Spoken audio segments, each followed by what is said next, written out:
This is the SmallmouthCrush podcast. If you're a hardcore angler, you've come to the right place. This is a weekly podcast that will interview some of the top smallmouth bass anglers in North America. Travis and his guest will discuss what it takes to consistently catch big smallmouth, and you'll get a glimpse inside the mind of a trophy smallmouth angler. And now, here's your host of the SmallmouthCrush podcast, Travis Manson. Yo, welcome to the SmallmouthCrush podcast. Here we go again, another week talking smallmouth fishing with some of the best smallmouth anglers across the country. And this week again is no different, but something a little different style of smallmouth fishing that we may be used to here on the show. So I'm really looking forward to bringing our next guest on. But before we go there, let's talk, of course, about The Real Shot. You guys know The Real Shot, realshot.com. has been a sponsor of this podcast for the whole season, and they're very generous in giving out a 15% off your first order over there at The Real Shot. If you haven't been to The Real Shot, they got a lot of tackle, a lot of fishing equipment. They deal a lot with hunting as well. So if we have any deer hunters, bow hunting, all that kind of good stuff, that you may be watching or listening, they have a bunch of great products over there. And you can use my code SmallmouthCrush15 to get 15% off anything in the store. So pretty cool little deal. I encourage you guys to go check them out, therealshot.com. Let's bring on our next guest. Travis, how are you? Very good, sir. Happy to be here. Yeah, man. So listen, super excited. I'm going to have a bunch of questions for you. I really want to start off, if you could, give us a little introduction, a little bit background about yourself, kind of how you got started, and then also talk a little bit about some of your plans here in the future. There he is. I live in the sticks. I know. I live in the sticks. Travis, welcome to the show. I know you have a lot of expertise when it comes to smallmouth fishing, but before we get into it, if you could, just take a little bit of time to talk a little bit about your background, some of your fishing experiences, and then kind of what you have planned here in the future as well. Yes, sir. I grew up in upstate New York, probably smack dab between Oneida and Cayuga. I fished for everything that had fins on it when I was a kid, from brook trout to muskie. If it existed, I fished for it. And I actually had a feeder to the Susquehanna River right on our property behind the house. Been addicted to moving water all my life, and that's where I came from. So smallmouth, they've always been in my blood ever since I think I caught my first one when I was 7 on a jitterbug. First one. I think I still got that photo. It was like a 16-incher or something on a jitterbug. I was hooked. Fished the St. Lawrence, all across the Great Lakes, Beauchene, and then the Marine Corps took me all over the country. But there's something about river smallmouth that it's in my blood. And you know, there's so many opportunities. I'm so thankful for you for coming on this podcast, because we have a lot of lake guys, we have a lot of big water guys.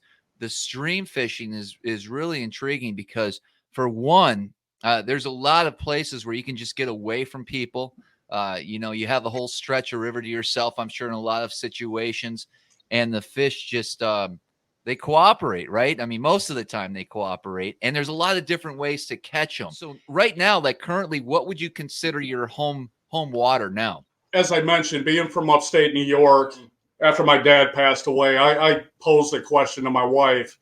If you could go anywhere and live, where would you want to be? And she said, well, anywhere out of the snow belt of upstate New York, and that big U right around Syracuse.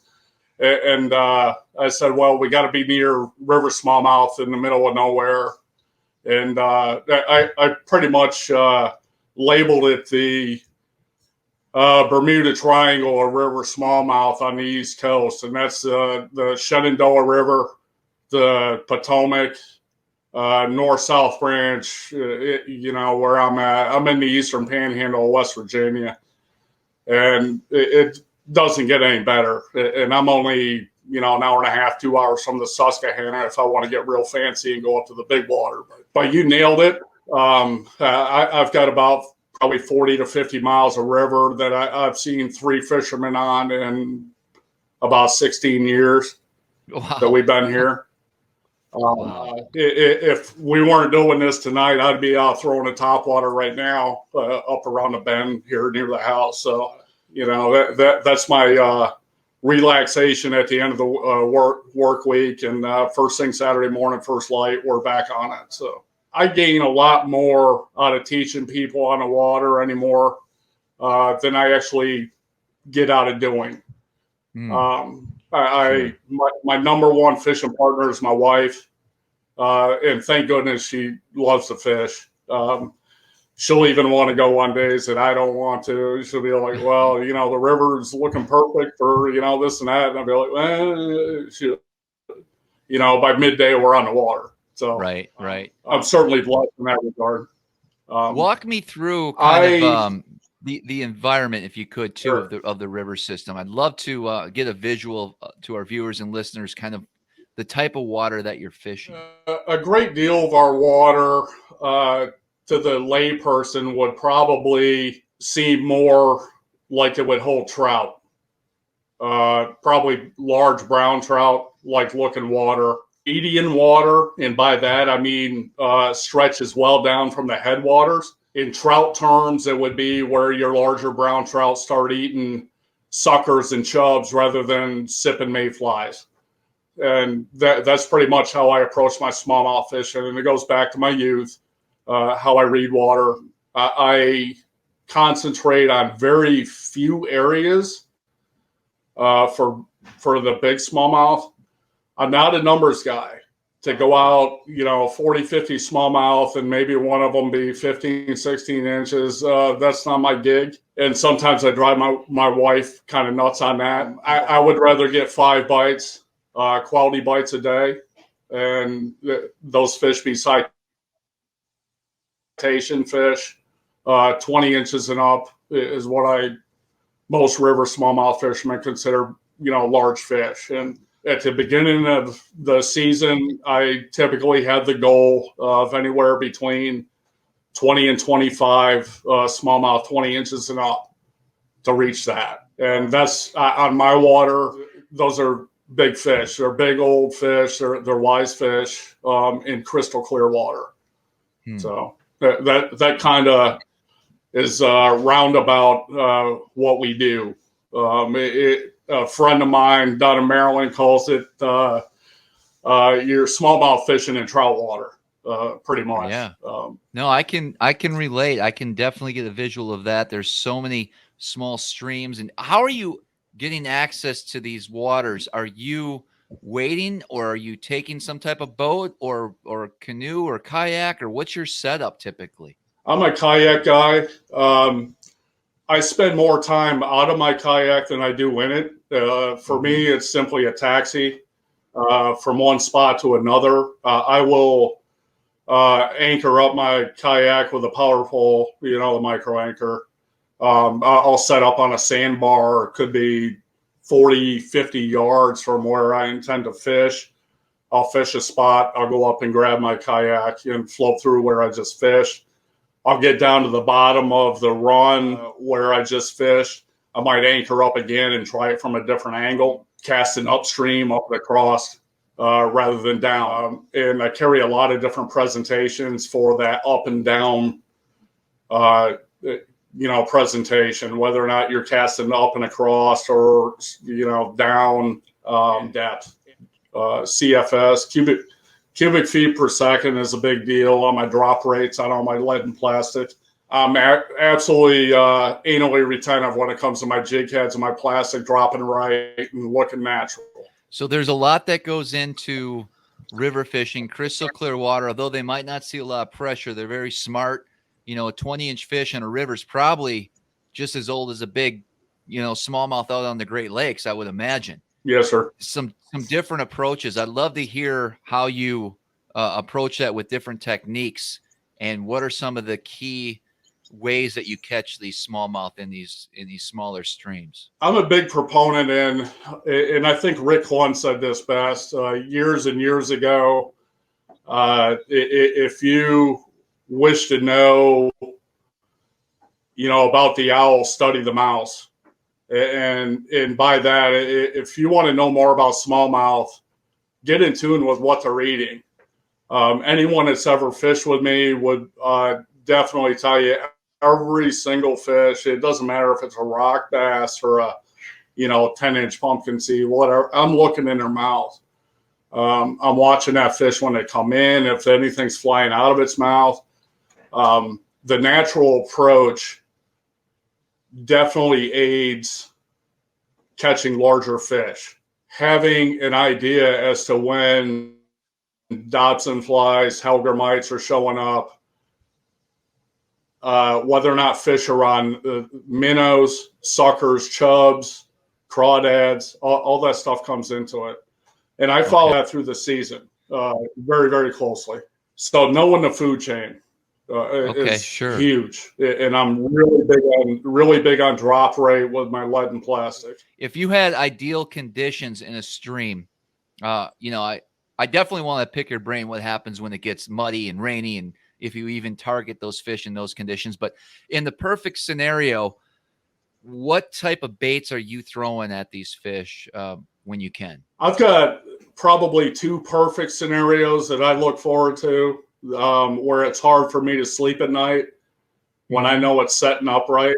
One would be the cold water period when they consolidate in the winter holes, where I'm probably fishing a 50-yard stretch where it'll take me 4 hours to fish it effectively.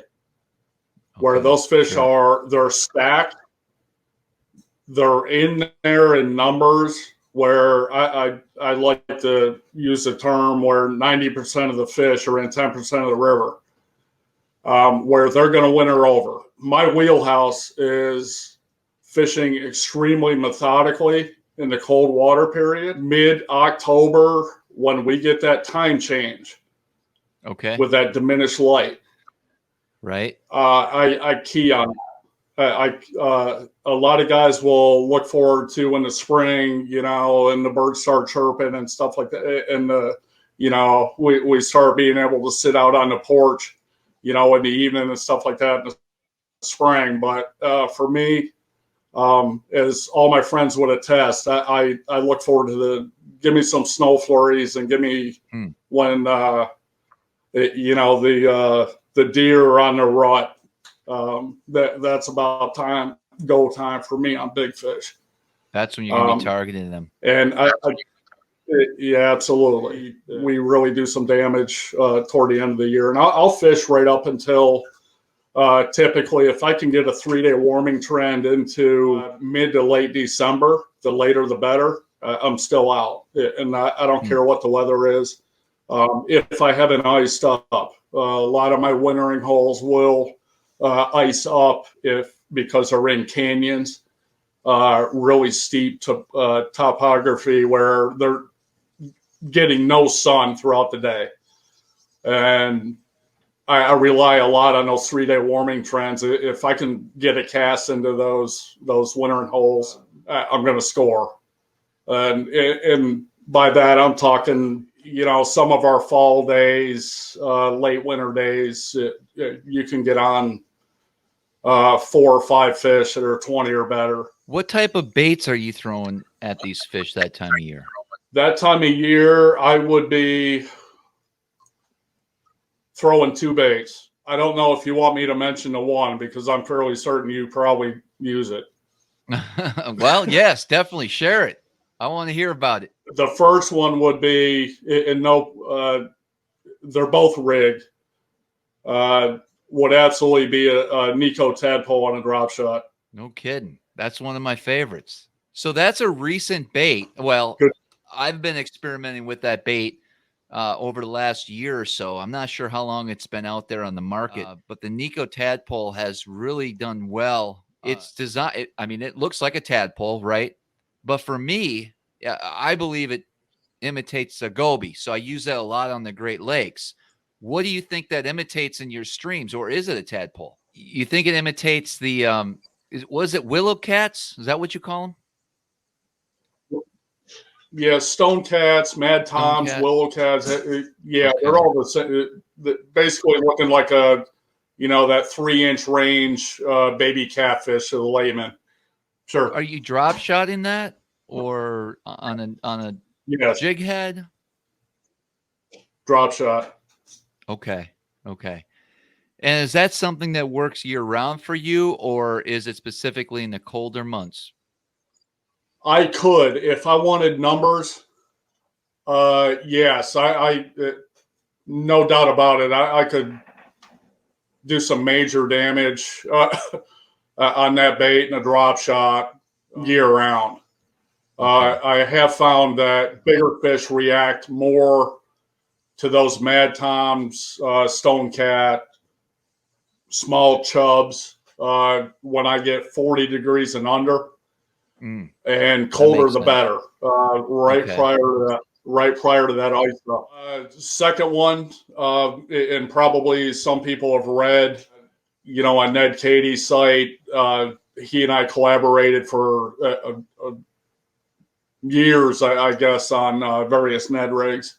I used to throw Ned rigs 12 months a year, and I did that for probably 7 years before people were all over it and before the boom hit. Original mushroom, 32nd, 16th ounce, original gopher mushrooms on, the cut stick bait, the zero. And I would pre-soak those and scent them for years. I have found that very recently, I would say probably I started playing with this last year, I got immersed more in the natural looking lures. And by that, earlier I touched on knowing your food chain in your river. Throughout the season, there is a definite preference for big fish to key in on where crawdads are at, predominantly where helger mites are at. The months that the helger mites are showing up on your rocks, if you go out and flip rocks, the size of the crawdads throughout, from spring to midsummer increases. Being in touch with that food chain, and again, going back to what Rick Hunt said, and I love that quote, and being in tune with what they're eating.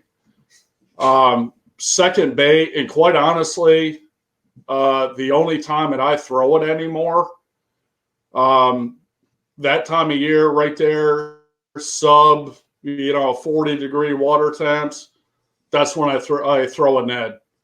And by a Ned, it's I got a 16th ounce custom football that I throw it on.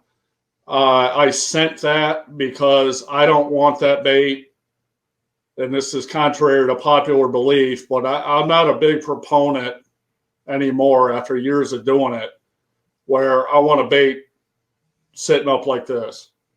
Okay. I don't see anything that our fish eat that sits on the bottom like a pencil. Everything that I use sits like that right there. It's not that. I want it natural, not that. I've never once seen a crawdad sitting up like that on its tail, for instance. So my Neds, I use a Nico Ned on my custom football that a buddy of mine up in Pennsylvania, he pours all my lead for me. I scent those very heavily. I'm a big proponent of scent. I've got a really long dissertation on the in-fisherman side about why I believe scent makes a difference with smallmouth. And I think it's often overlooked. Guys don't want to stain their boat carpets, or they think it's some kind of lucky rabbit's foot. But I am a big proponent of scent. I will scent that Nico, that Ned stick by Nico is the best one I've thrown. 40, 50 fish on that. There's no salt in it. So the old days, what I would do is I would take all of my Ned rig baits, Ned rig baits, and I would pre-soak them to get the salt out of them. I didn't want the salt to be throwing off my drop rates. With some brands out there, you've got baits that are salted 45%, 10%, 15%, and all this. And when you're a good stick with a jig, and believe me, I'm still trying to master it myself. And one day maybe I will when I'm old and feeble. But getting those drop rates down is paramount on the fish that I pursue. And I don't want to take a bait out of a package and it drop quicker than this bait over here or this bait over here. I want to know right out of the package what kind of drop rate I'm getting. And no salt is greatly advantageous to that. I used to, like I touched on, I used to pre-soak baits for a month and then scent them. I would let them dry, scent them, and then over the winter, if I wasn't on the water, come March, April, or whatever, they'd be ready to roll. The Nico stuff, and it has really been advantageous for me on big fish because of the no salt, and the stuff looks like exactly what they're eating. And I had no ties to anybody. I'll be the first one to tell you that. I throw the absolute best stuff that I feel is on the market to do what I love doing. And it doesn't matter who makes it. I'm just a big proponent of Nico baits that I've been on lately. I've taken more big fish in the last year and a half since I've started throwing Nico than my previous 45 years of river fishing. And, and again, no ties to them, but telling it the way it is. And again, I'm blessed to be able to throw whatever's out there on the market, and I'm just telling it the way it is. So and it's really intriguing, your theory on drop weight and how it falls. That's something that's obviously important to you, doing this every day out there and seeing the different conditions and experimenting. I mean, you've probably caught more river smallmouth than most people in the country. And so we have to circle back on this a little bit and dig a little bit deeper. So fall rate to you, are you looking at, do you want a bait that falls super slow, or is there a specific speed that you're looking for, or you just don't want something to land in the water on a piece of structure and hit the bottom quick? What's your ideal, rate of fall, or what you're looking for? Does that change on the time of the year or how you're fishing it? Right. Absolutely. It'll change throughout the season. The cold water season, I want that bait to drop on a dime. And that's when I fish my heaviest lead in that cold water season. If I'm 5 feet off, 6 feet off, one way or another, it literally can mean not being bit. A lot of my water that time of year with, all that algae, the plankton's gone. I've had that first frost. I've got visibility into 15 foot. I can see how fish react to baits, and that's really helped me. So that time of year, and that's why that drop shot, it's one of the most underutilized tools on rivers. I don't understand why, but it's awesome. I mean, it really is. And I think a lot of river guys equate the drop shot with, they see, Taco Ito up there and looking at, these big screens and everything, and they're vertical. That's not how I fish a drop shot. I bomb cast drop shots, and I bring it into the zone, and I dead stick it. The summer months, I want the absolute slowest drop that I can get, and I want to trigger those fish on the drop in shallower water, like your riffle areas, your aerated water, your a little bit cooler water in the summer, in the drought conditions like I've got right now. I want to give them the longest look to have those fish react on the drop. And that's when Again, no salt. It's really advantageous for that slow drop, that real methodical drop. I got on this drop deal years ago with the Senko craze.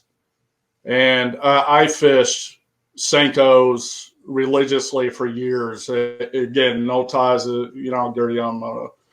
I would pre-soak them. I would rough them up. I would, all this to slow their drop and everything. And a lot of the work that I did with Ned rigs was to emulate a 3 and 4 inch Senko drop, but with different profiles. And I was doing it with 32nd ounce heads. And that's why I would leach all the salt out of, the more popular Ned rig baits. That Senko drop is deadly on summer smallmouth. But I like the versatility of being able to simulate food better than a Senko. So or a cut stick or. How are you taking the salt out of these baits that you want to experiment with and use? What's your system for that? Lukewarm water. Now, again with Nico, I don't have to do anything with them. As soon as I get them, they go into my tubs of scent. I do nothing with them. They've been pre-soaked in scent for a minimum of 2 months before I throw them. Whoa. You're more. Yes, sir. I got to ask, are you willing to talk about your scent? Is it something you can just buy? Is this a special, a mixture of ingredients that you use? Could you share something with us along those lines? Yes, sir. I think back in probably 2015, Ned Cady and I worked on an article for the In-Fisherman Midwest Finesse site. And at that time, I went into great detail, my scent system, pre-soaking baits, and leaching the salt out of them. And at that time, I contacted ProCure out in Washington.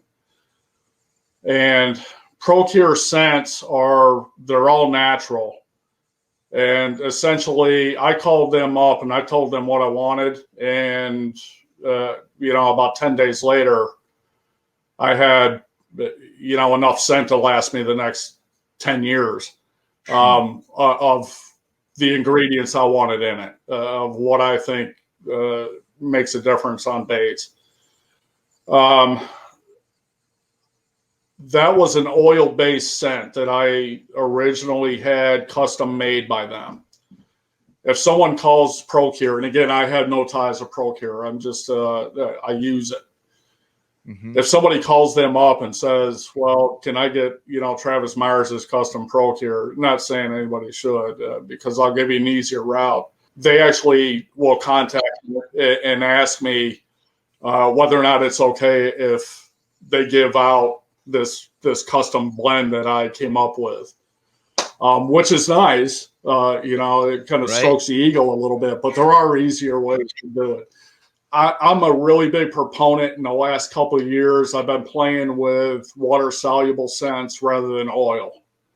All of my baits go in ProCure, water-soluble. Now, that's the key. Not oil. Oil doesn't dissipate in the water whatsoever. It may add retention rate when a smallmouth picks up a bait, but it doesn't spread out into the water column like water soluble does.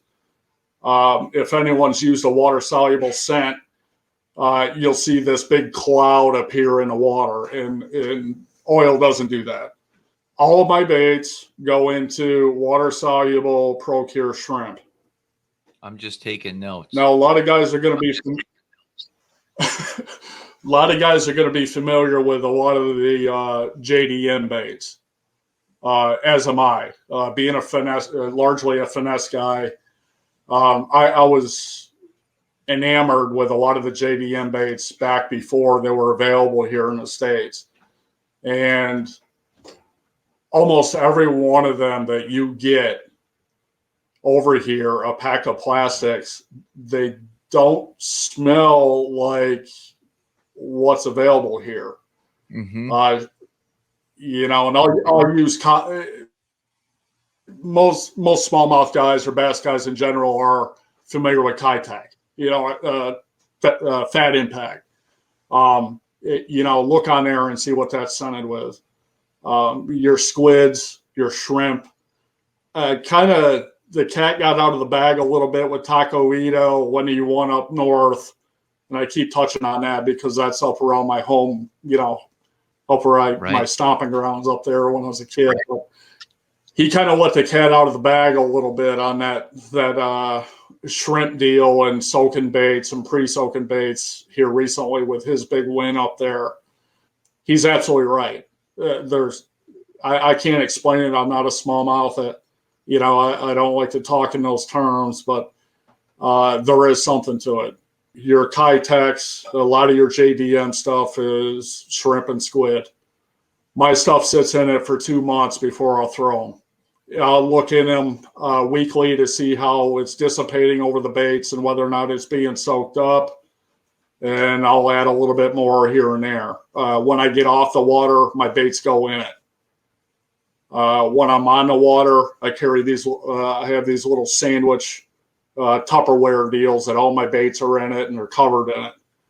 Big proponent on the scent, and it makes a difference. Like and again, living where we do, you know, seeing how fish react has really, really helped me as an angler. I've seen, you know, fish absolutely repelled from some popular baits. Other ones where they would inhale them without hesitation. And the only difference would be scent.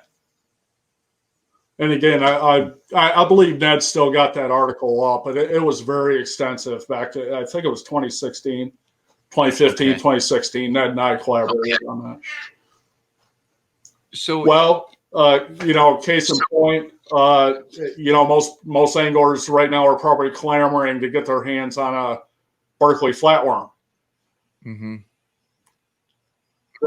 That's not exactly, you know, the most intricate of baits to look at it.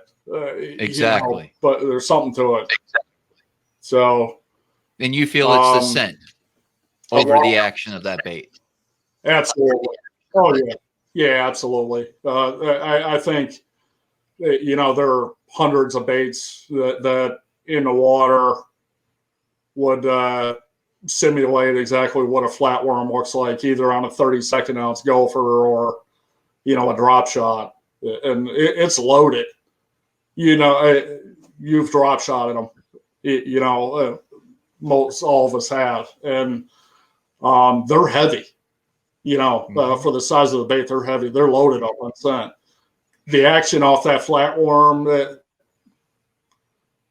it doesn't get me going. I could walk into Walmart. It doesn't get me going. Right. So, and that's been my hesitation. That's been my hesitation about. I'm not saying it.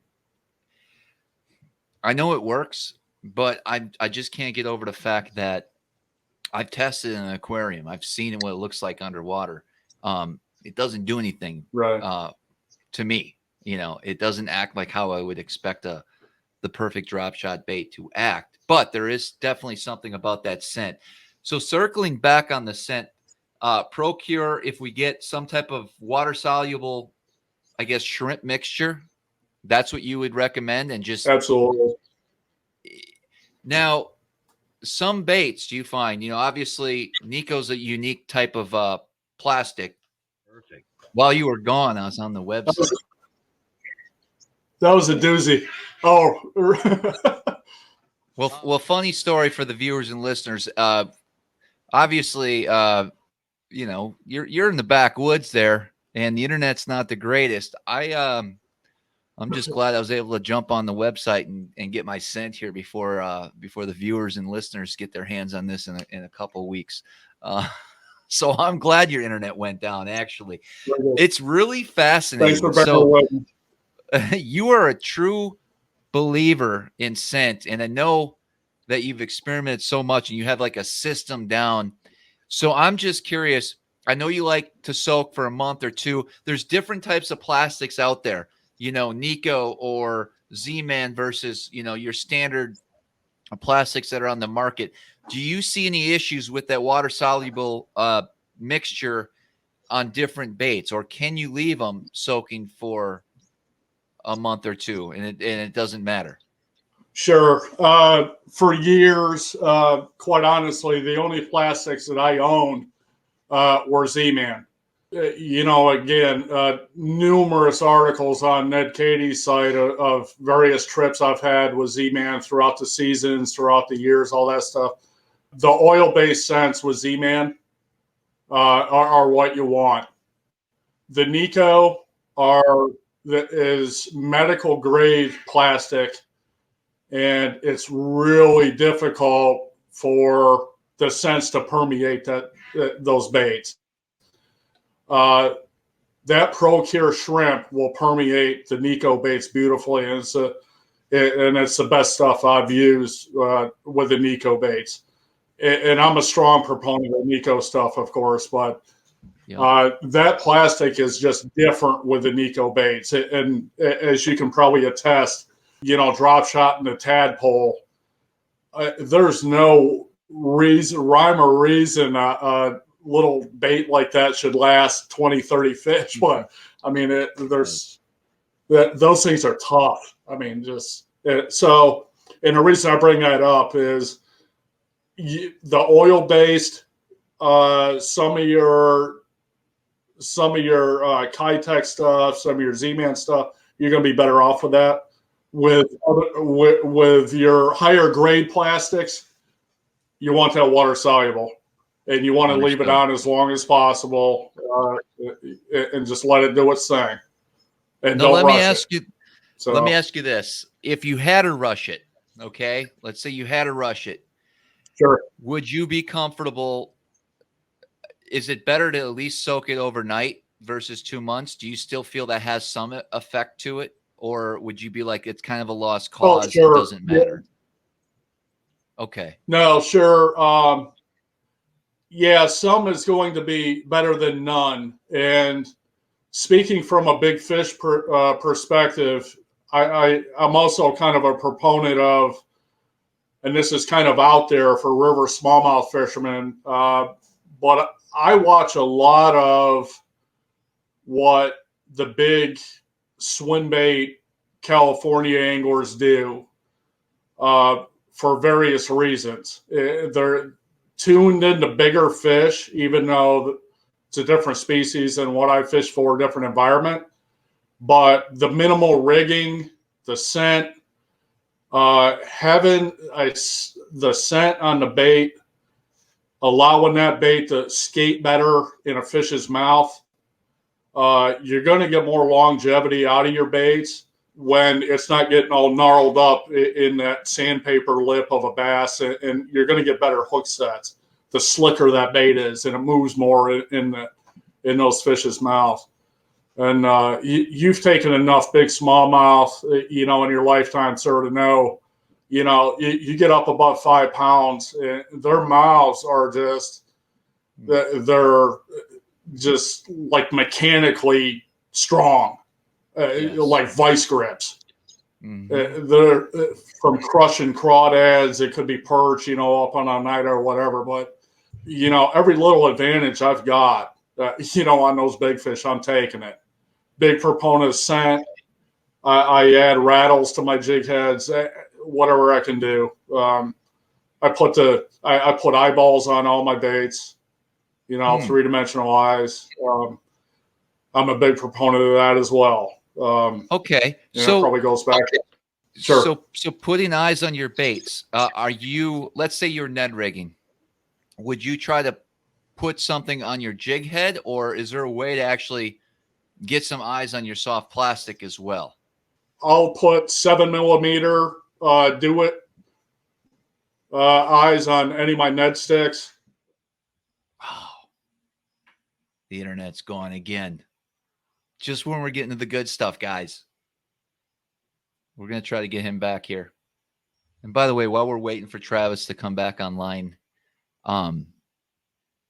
I've done a lot of interviews with guys across the country. And although this is very grainy, we can't see his picture as well as we'd like. And we're losing them here and there. I got really excited over this one so far. Just the scent alone and the fact that he is so adamant about using it. And now throw in these 3D eyes. Do it mold 7mm. It's as far as I got. I can't wait for him to get back on here. There he is. We got to have a storm coming. Something. Or it's already past this or something. I was just talking here in the background while you were gone. I was like, man, this was I interviewed a lot of people, but some of these little key things that you're talking about, man, is like golden. This got me excited tonight. So real quick, talking about the eyes, 7mm, do it eyes, and you'll try to secure that to the plastic as well. How do you do that? Or does it just stick, or are you super gluing it? What's your trick there? I super glue it. Like to the Nico Ned stick, I'll super glue it right next to my football. That I use that 16th ounce football with a little gammy in it that my friend pours for me.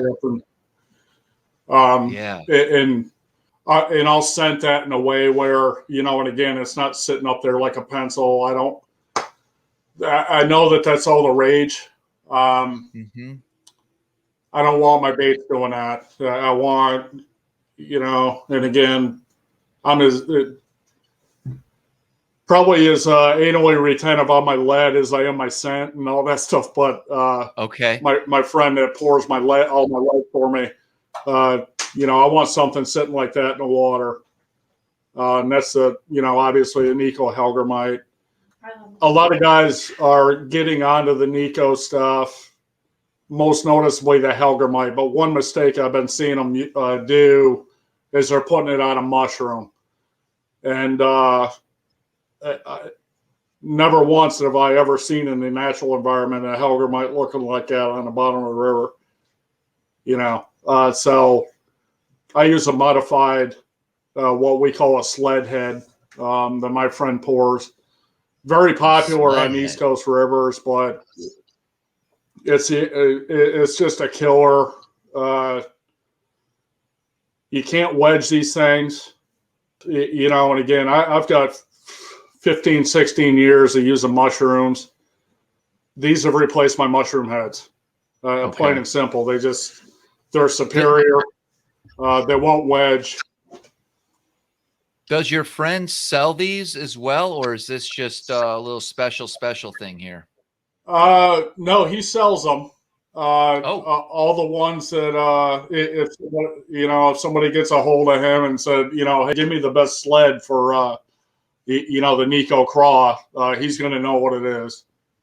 Okay. Do you mind giving out that information, or?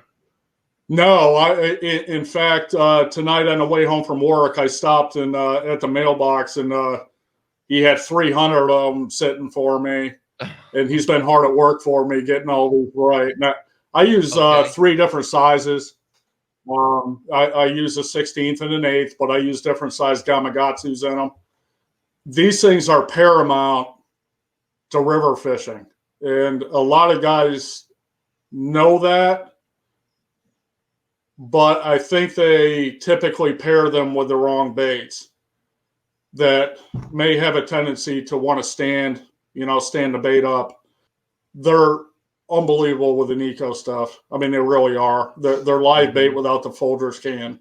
And again, I can fish these slower, deeper, and just emulate bait so much better than with anything that's out there on the market. Nothing touches it. I mean, it just doesn't. Ryan Aluni, and just like that, he cuts out again, giving us the contact, giving us the dealer, and he's gone. We're going to try to get him back here. In fact, I think we need to get Travis on a live over the winter months. Definitely when he has a little bit better internet. And I think Epic Eric and myself really could get into it. Like if you're a river, first of all, there's a lot of things he talked about that's going to help outside of a river fishing environment. But I know we got a lot of river smallmouth guys. Of course, the Susquehanna River here in Pennsylvania. There's so many great smallmouth rivers across the country.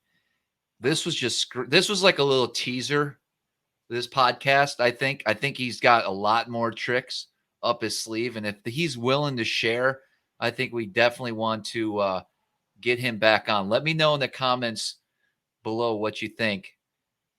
Because again, I know this is a hard one to get through just with all the grainy picture, perhaps the sound and the quality, but the message here has been strong. It hit me real strong. Super excited. Hopefully he comes back on here soon. Okay. You were just giving out the dealer's name, the guy, before we cut off. So how do we get a hold? How do we get a hold of some of these weights and whatnot, these jig heads? Actually, for probably the last 20 years, I've been a member of a site called riversmallies.com. I was probably one of the first 15 or 20 members on that 20 years ago, and I'm still on there. Ryan is still, he's on there. You can go on River Smallies and find Ryan Aluni. It's ALUNI. There are some different makers of this lead on the East Coast because it is that productive. In my estimation, Ryan makes the best one. And the reason I say that is weight distribution of the lead. Some of the other ones I've experimented with, the lead's going to come off of there at the end of the day. It's going to be flopping off. So we talked about. I could talk to you all night, sir. Believe me.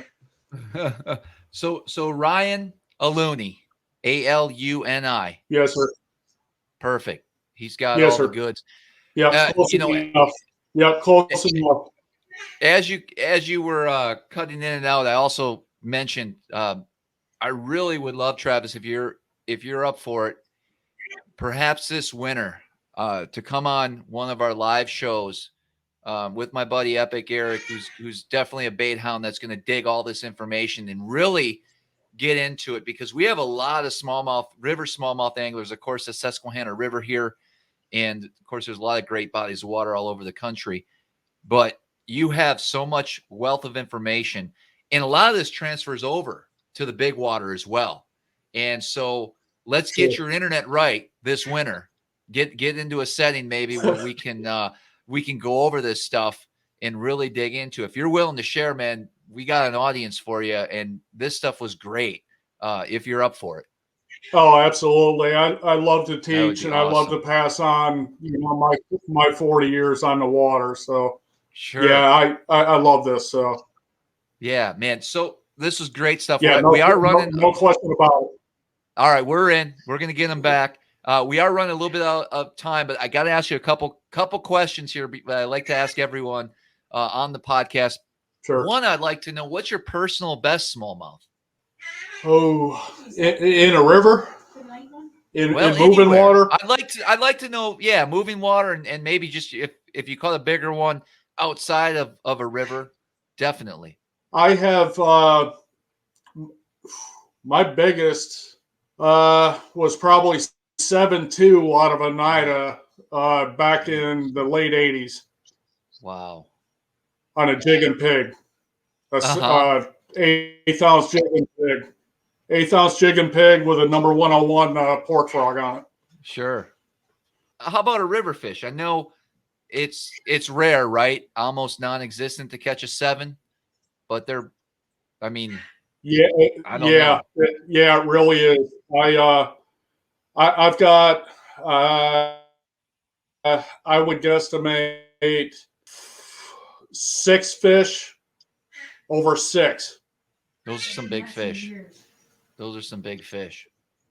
And those are in waters that are about 2 to 3 casts wide tops. Mm-hmm. I probably already know the answer to this, but if I was to say next year you can only use one bait and one bait only to fish the whole year, what would that be? All year? all year long. Only one bait. Nico Craw on my sled. Yeah, Gotcha. the Nico Craw on the sled, which we're going to find out how to get that. Now, right now, I'd be throwing a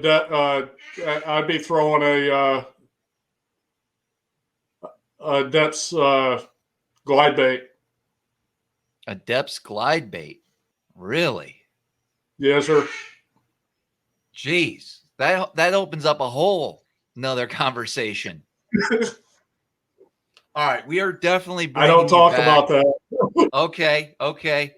We're definitely going to bring you back, guys. I promise you. We're going to bring Travis back over the wintertime on one of our live shows and really dig into this because this was an awesome podcast. Again, thank you for coming on tonight.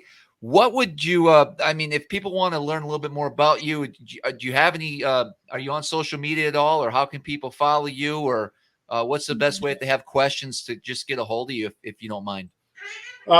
Unfortunately, and fortunately at the same time, I'm in law enforcement. So social media and I, we don't mix. But like I say, if someone were to get on riversmallies.com, they can find me on there. What I'm going to do is link that. With Ned Katie, he's got the number. Okay. I'm going to link riversmallmouths.com here at the bottom of the description if anyone's interested in joining that and learning a little bit more. I'm sure there's a bunch of forums and things like that on there that can get people up to speed when it comes to smallmouth fishing. And it's free to join. I've been on there for, like I say, I've been on there for years, and I'd love to get questions, phone calls, email, whatever. I'll talk smallmouth until midnight. So right, it's not a problem answering anybody. I love to teach. So that's awesome. Good stuff. Well, listen, again, thank you for coming on, and we will certainly have you back, hopefully in the future here, guys. Look for that coming up here in the next couple months for sure. Definitely want to learn a little bit more. So thank you very much. And as always, guys, until next time, we'll see you on the water. Thanks so much for listening today. Make sure that you're subscribed to the show and follow us on Instagram at SmallmouthCrush. Also, the YouTube channel, SmallmouthCrush. And if you feel so inclined, please leave us a 5-star rating and comment with a review below. And as always, until next time, we'll see you on the water.